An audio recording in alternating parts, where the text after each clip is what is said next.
Why do stories of kindness touch us so deeply? And what happens when children are invited to put those lessons into action? Hi, this is Robyn. I'm so glad you're here. If something you hear today speaks to you, I'd love to hear from you. You'll find my email in the episode notes. This week's Cup of Joy is called Lessons in Kindness. I don't remember being taught about kindness in school.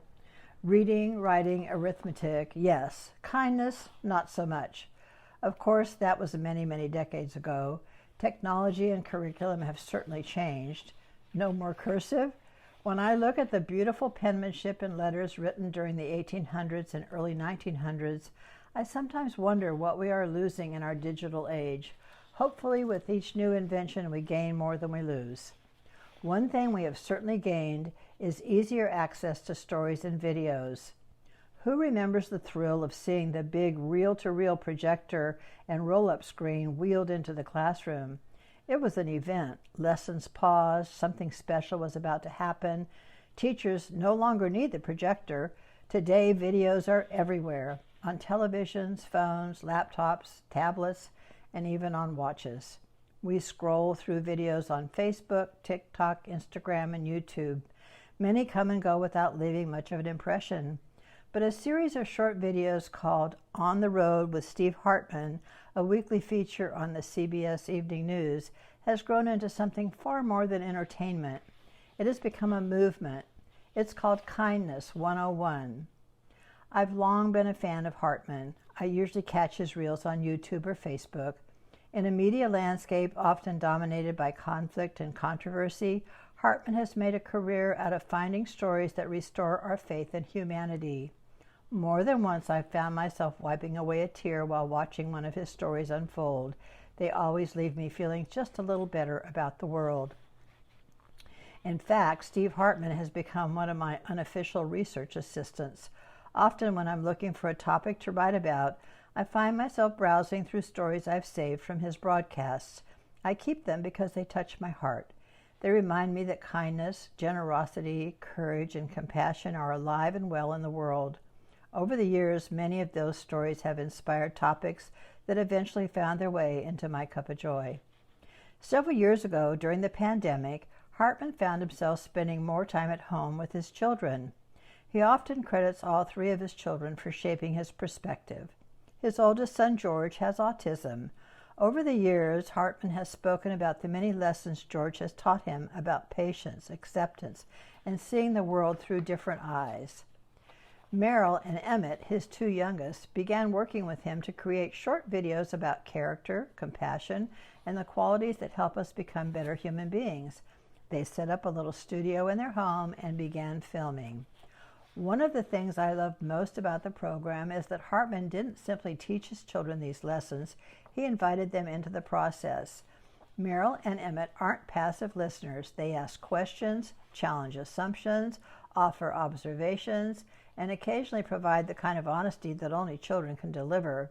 In one episode, they gently remind Steve that his hair is a bit grayer than he imagines. Children have a wonderful way of keeping us humble. Listening to Hartman talk about his family, I am reminded that some of life's most important teachers don't stand at the front of the classroom. Sometimes they sit across the dinner table. One father, two children, and a few conversations about kindness have grown into something remarkable, a partnership with Drake University's Character Counts program. Today, those family conversations are helping shape discussions in classrooms from coast to coast. Teachers get free resource materials, and thousands of students are watching and discussing topics such as empathy, gratitude, courage, respect, patience, and forgiveness. Not only are they watching videos, they are putting what they are learning into action. What would happen if every school spent even 10 minutes a day talking about these things? Looking at the response to Kindness 101, we may already be finding out. The impact of the program reaches far beyond the videos themselves. This year, a third grade teacher named Neil Lahammer from Red Wing, Minnesota, was named the inaugural Kindness 101 Character Counts Teacher of the Year. Inspired by the lessons, he created a student-led kindness club. Children voluntarily give up part of their recess time to organize food drives, collect winter gloves, and find ways to help people in their community. Imagine that, children choosing service over recess, not because they were required to, but because they wanted to. Lehammer explained the secret. There's power because the kids, they can see themselves in the story, and they want to be like that. I think he's onto something. Stories have a way of slipping past our defenses and speaking directly to the heart. We remember stories much better than statistics. When children see someone acting with courage, generosity, or compassion, they naturally begin to imagine themselves doing the same. Maybe that's why these videos have had such an impact. They don't lecture, they invite. Long before there were textbooks, people learned values through stories. We remember the Good Samaritan not because someone handed us a list of moral instructions, but because we can picture a traveler stopping to help a stranger. Stories allow us to step into another person's shoes. They help us imagine who we might become, to imagine ourselves in their place. Perhaps that is why teachers across the country have embraced Kindness 101 so enthusiastically. One teacher called the videos the most treasured part of our day.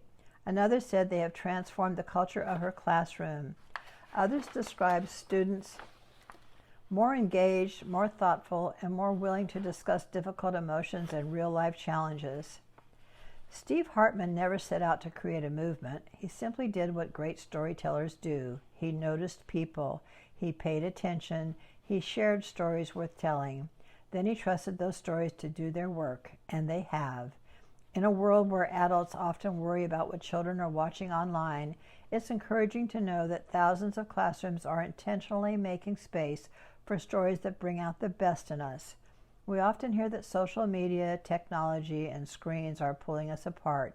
Yet here is an example of those same tools being used to build empathy, spark conversations, and encourage service. These lessons are for all of us, not just children. Most of us could use regular reminders about patience, compassion, forgiveness, and grace. I sure can. Maybe that's one reason Steve Hartman's stories resonate with so many people.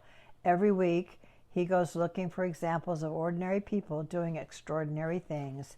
Then he shares their stories and trusts the rest of us to learn something from them. I believe every person has a story. In fact, we are all storytellers. We tell ourselves stories about who we are, about other people, and about the world we live in.